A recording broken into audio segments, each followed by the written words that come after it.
And then Kevin Smith ruined Skeletor. Hello, Steve White, Steve Hearts 89. Okay, so I read the first prequel right before I watched the first episode of Revelation because I thought it would directly tie into it. But it did, but it didn't. It had revealed the power sword. It actually showed that how the Hall of Wisdom, whatever, was hidden, but I didn't actually connect that to what was in the show, and I won't spoil that in case you haven't seen it. But there was part of the story which didn't match up with the first episode, and I just sort of thought, I don't get this. Are you supposed to read this before, or is it just supposed to be a separate thing? Because I didn't understand what was happening. So I didn't really care too much to read the second episode. Nothing much happened in it. They just sort of went back in time, saw a few flashbacks, race swapped one of the OG characters, but He-Man kind of looks like he could be mixed race anyway, so who cares? He was always really, really brown. And that's all that really happened. So I didn't really care about the second one. And the second one came out, and I was doing other things, and then I saw Midnight's Edge did a video about it, and I'm like, oh, it's out? Okay. So I went and read it, and it's so bad.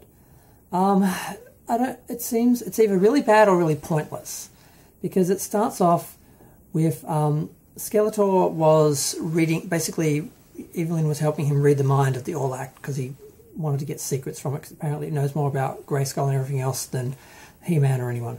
But she's like, no, the sorceress who was trying to contact it at the end of the first issue is like clouding everything, and I can't see anymore, so they had to stop. So then Skeletor sends his minions off who go to get something to eat, and him and Evelyn are chatting, and he starts to tell her this story. Now, Skeletor's origins were established in the comic that he was thrown out of his dimension, which is a planet full of people like him, and he's trying to use the power sword to get back. Now, in the animated series, they didn't really give him an origin. In the 2002 series, they made it that he was actually the half-brother from an illegitimate concubine of King Randall, so he was Keldor, and he fought someone, I can't remember. I saw the episode years ago, and he got, injured, and his head was basically turned into a skull that levitates on his neck, and he doesn't have a neck.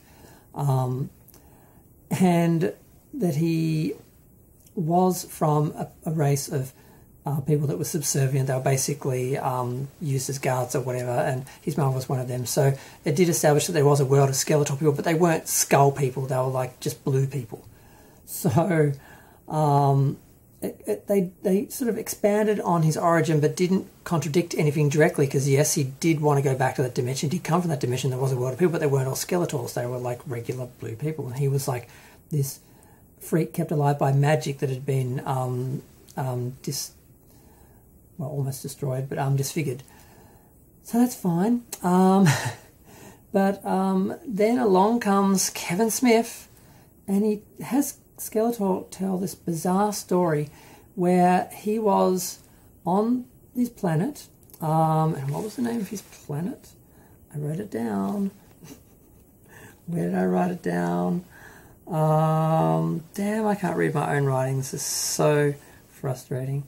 I guess I'm just going to have to skip it because I mixed up my notes with the comic and the video. So, yeah. Apollyon in the heart of the great Perpetuum. I think that's what it was called. The realm of Apollyon. So that's where he's from. And he tells this story about how he was once a slave. His race was a slave to these ram men who had ram heads, basically. And he rises up and single-handedly frees his whole race and becomes a hero. And then he finds a woman, they have a baby, and then the ram men, who they didn't destroy them all, they just sort of dethroned them. They rose up again. They killed Skeletor's daughter and his wife, and then I think they enslaved them again. I'm not sure what happened. It was a bit unclear. It's like they came back, but then they were sort of gone, and Skeletor was still walking around. I'm like, did they just come back for revenge on him, or did they actually come back and actually get their power back? I think they just came back for revenge on him. It was like 2 panels. And then Hordak just appears randomly, and he's like, I think I can help you out, O hero of Apollyon. And he basically introduces him to magic, and he has him help him go out and conquer world after world after world, and he promises that if he swears himself to him, and he will help him, take over the universe, that he will give him the dark magic, the power of life and death to actually bring back his wife and child. Eventually, Skeletor petitions, and he says, okay, you've got the power to bring back one life, but you'll eventually work out how to do the same magic later on, so whatever. So he brings back his daughter, and then eventually he splits from Hordak, and actually that also was unclear. Did he split from Hordak, or did he just get given Eternia when Hordak finally had all the planets he wanted? I think the deal was, you'll get Eternia when I sort of get everything I want. I think he helped him, and then he left on the terms they agreed on, I think is what happened. It was a little unclear. Like I said, only a couple of panels. It's a big story for one issue. And yeah, he's basically trying to use the powers of Grayskull to either get back to his planet or get back his wife, or both. So it plays with some elements of Skeletor, that it was a planet of his people and that he left, he wanted to get back. But now they've added in this whole had a wife and child, and I just want to get back to them like he's some sort of tragic hero or something, or it's just really bad. Fortunately, Evelyn's like, yeah, I don't believe a word of that, my dear. Sorry, no. And he's like, damn it, what gave me away? She's like, you, wife, child, love, no, sorry. I understand you. I know what you're about. I know what this mission is. I understand everything, and I know you, and that's just rubbish. So he's like, fine. So he goes off to rest, and they're going to try and get back into the Orlak's mind later on. And then Evelyn goes back to her room and shows that she's still communicating with the Orlak, and the Sorceress didn't stop her. She's just doing it by herself to learn the secrets of the Orlak. So the next issue is going to be about Evelyn, I guess.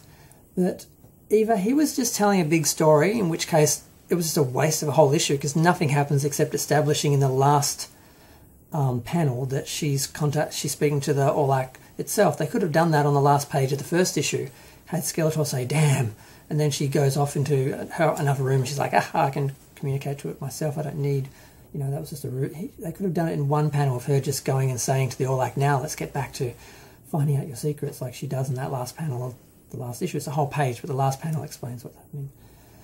So it's either a waste of a whole issue, because all they do is just have Skeletor recite this ridiculous story, because the image of the Skeletor people, all these, a race of beings with blue bodies, yellow necks, and yellow heads, skull heads, it's just ludicrous. You look at it and it really does look like something from Robot Chicken, which is what Midnight's Edge said. It's like a sketch from Robot Chicken. Like Skeletor had a Skeletor wife and a Skeletor baby, and it's just ridiculous. The idea that they were a subservient race and that he was disfigured and kept alive by magic made him unique and everything.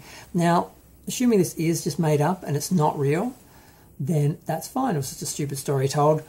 But why would you waste a whole episode of a prequel, a whole comic of a prequel, to tell a story that doesn't actually have any truth or relevance to the character? It's just a waste of time. Or it's a ridiculous origin. We didn't need another one. We just had managed to get the other ones to sort of blend in together and you could sort of believe them all. And that was what people used to do in franchises. They would look at all the pieces. They'd say, well, I'd like to tell this story and this bit of canon exists and this bit of canon exists. Well, we'll work around that so people can follow it and believe it's all one continuum, all one life, one universe, whatever. But this is just like, now let's just throw it out the window. It's just so bad. It's like I said, it's either just a huge waste of time or it's incredibly bad origins for Skeletor. I don't know which it is, but I just saw it and I was just like, oh God, no. And I read it and it doesn't read bad as a comic, but it's just ridiculous. You can't look at it and take it seriously. And they don't even name the wife or anything. So it probably, I'm just going to, as far as I'm concerned, it is just a story he told her. Why he'd tell this ridiculous story like she'd believe it? The only thing the comic establishes, aside from the fact that Evelyn is still able to speak to the Orlaks and she's going to try and get its knowledge herself, is that she does say that, she does refer to him as my love and say that she's bound to him and sworn to be with him and help him and all that. So it does sort of establish that they do have a romantic relationship, and which is something that was always hinted at and suspected at, but not actually shown in the cartoon, if I remember correctly. I haven't watched it for a few years, and I only watched it twice as an adult. And not the whole series twice. I watched the best of, then I watched the whole series, and then I didn't get time to watch them again because there's 130 episodes or something. So yeah, I'm already up to 10 minutes. Okay, I better stop. Wow, yeah, so this is just another one of those, I don't know what to think of it. I think I'm just going to file it under just pointless storytelling of Skeletor for a whole issue to establish nothing, because the alternative, that it's actually his origins, is ridiculous. And even if it wasn't, they don't have the same copyright as the Filmation series, and probably even the Marvel and DC comics, I mean the mini comics and DC comics. So I'm pretty sure this is its own universe and its own canon anyway, so it doesn't really matter. It can be true, it doesn't affect the others. I don't know anymore. I'm going to go. Feel free to share, like, comment, subscribe, let me know what you think. Yeah, someone help me make sense of this mess. Bye.